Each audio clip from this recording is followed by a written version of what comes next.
आसंता जनवरी मासरे MBC TV पक्षर आयोजन होगा जाऊँगी सारला विश्व भाषा सम्मेलन एरिए आम भेटिलु व्यंग कवि डॉक्टर सत्यानाशन को आसंता शुणा कौन रही वार्ता।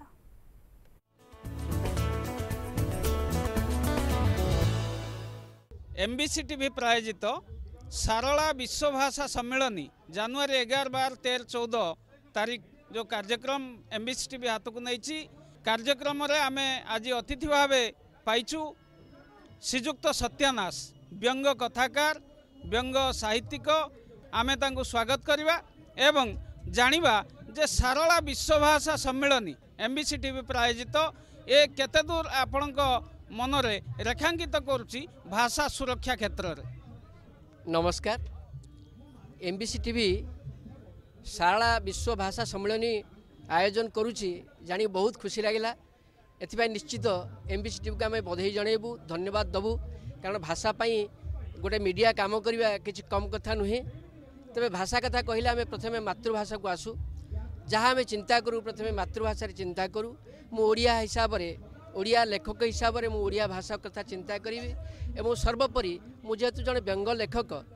मु सबू जिनस व्यंग चिंता कला बेले ओडिया को ही नहीं थाए। इस विश्व भाषा सम्मेलन जो हम से निश्चित जो ओडिया ता भितर सामिल हम एथेरे संदेह नहीं। आसंतु आम समस्ते एकत्रित हो से सम्मेलन में जोगदबा एवं प्रत्येक निज निज भाषार भाषा को उन्नत करने संगे संगे आम मातृभाषा को गुरुत्व देवा। जड़े व्यंग कथाकार भावे आपण किपर देखुचंती जे समग्र विश्व रे जनवरी 11 तारीख दिन 8टा बेले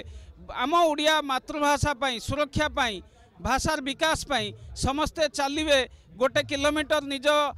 स्थान रु आपण किपर देखुचंती एटा आवश्यकता अछि कि नाही।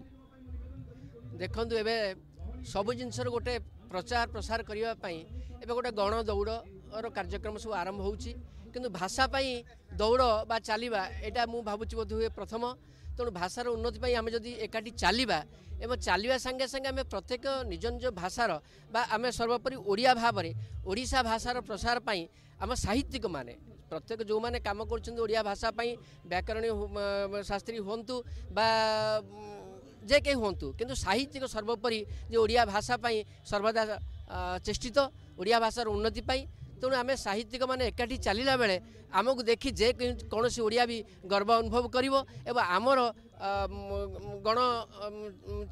चलू समस्ते शिक्षा लाभ करेंगे जे आम निज भाषार मातृभाषार केमिति सम्मान बजाय रखिबा। आपण व्यंग साहित्य रचना कला बेले आमर जो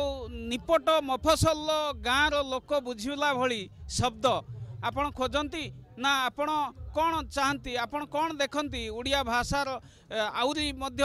व्यापक शब्द आपण पाखक आसू आपण आउरी जानतु शब्द एवं से आपण व्यंग साहित्य उद्बुद्ध हो आपण या चाहती ना किछि आपणकर मत कौन ए संपर्क रे। देखंतु व्यंग साहित्य पई अलग भाषा यही भाषा मानकठू जो आम प्रचलित भाषा तार समष्टि प्रायतः होता है किंतु आमे जो भंज जुगीय जो भाषा इत्यादि देखु भर किसी आसे किंतु संपूर्ण से भाषार प्रयोग हेले जो माने दुर्बोध आसे आम श्रोता मान भितर पाठक मान भितर ता व्यंग साहित्य को गौण कर दिए। व्यंग साहित्य है जहाँ सांगे सांगे पढ़ले पाठक मान पाखे श्रोता मान पाखे पहुँचे और सहज बोध्य हुए और सेठू से शुणिला पढ़ला सांगे सांगे बुझा भर को आसवा भर हास्य सृष्टि हुए व्यंगटा को से अनुभव करे जो व्यंगटा बुझापी डेरी हुए से हूँ व्यंगटा गौण हो जाए। तेणु आम जदिओ कथित शैली दौ तथापि बेले बेले आमर जितेबाला गुरुचंडाल कम करने जो गुरुचंडाल दोष ही गोटे हास्यरस सृष्टि हुए व्यंग आसे से आम यही संस्कृत शब्द को एवं जो रीतिजुग शब्द को ताकू पुणी आणिकी साधारण शब्द सहित जोड़ू से निश्चित भाव में अन्य मान भर गोटे हास्य सृष्टि हुए और से जो माने गुड़ शब्द गुड़िक उच्चांग शब्द गुड़िक आपे आपे सुबुद्धि हो जाए। बहुत बढ़िया कथा कहले माने कंपैरिजन देले रीतिजुगीय शब्द एवं आजिर आधुनिक जुगीय शब्द को केमिति नहीं से व्यंग रचना करछंती। आपण कौन देखिए आम भाषार विकास पाई आमे भाषा सैनिक पुरस्कार दबू युव सैनिक पुरस्कार युव भाषाविद पुरस्कार दबू नवगुंजर भाषा सम्मान रे सम्मानित करिवु ये एक अभिनव प्रयास बोली भाबुचंती कि निश्चित भाव में यहाँ आप जो प्रकार चेष्टा एमबीसी टीवी करुच्ची बा जो प्रकार चिंता करिछि निश्चित भाव में ओडिया मानू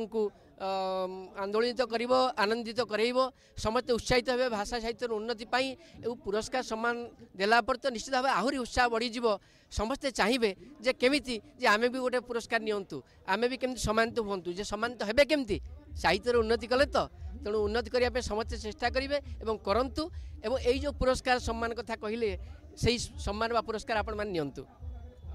बहुत धन्यवाद जे आपण कौन कहिबे जे छात्र छात्री माने जो माने आगामी पीढ़ीर भविष्य जो माने सेमानंको भाषा सैनिक पुरस्कार जगन्नाथ नाम रे जगन्नाथ भाषा सैनिक पुरस्कार एको किपर दृष्टिभंगी रे आपण देखुचंती। देखंतु छात्र छात्री प्रथमे से माने भाषा साहित्य ही तांकर मूलदुआ पकेबा कथा कारण आजिकल स्कूल रे जो प्रकार होउची भाषा ऊपर से गुरुत्व दिया जाई नहीं जदि भाषा ऊपर गुरुत्व दिया न जीवो ताले भाषा निश्चित आगु आगु गौण हो जीवो तेणु ये हाई स्कूल स्तर रु एमई स्कूल स्तर रु बा पिला बेलू पाठपढ़ा आरंभ हवा समय जदि भाषा ऊपर मुख्यतः आम मातृभाषा ओडिया ऊपर गुरुत्व दिया जाए ताले निश्चित भाव में आम जो अनुभव कर बर्तमान जे भाषा दुर्बल हो जाऊँगी एवं आस्ते आस्ते पाठकटू श्रोताकटू आम ओडिया मानकटू ओडिया तो चली जाऊँगी से जिनस हम ना निश्चित भाव समस्ते ओडिया भाषा को सुदृढ़ करेंगे और भाषा परवर्त समय बढ़िले से निश्चित भाव बड़ बड़ साहित्यिक हेबे जोटा कि ओडिया साहित्यर विभिन्न विभाग में सृष्टि करेंगे एवं ओडिया साहित्यर विकास करेंगे।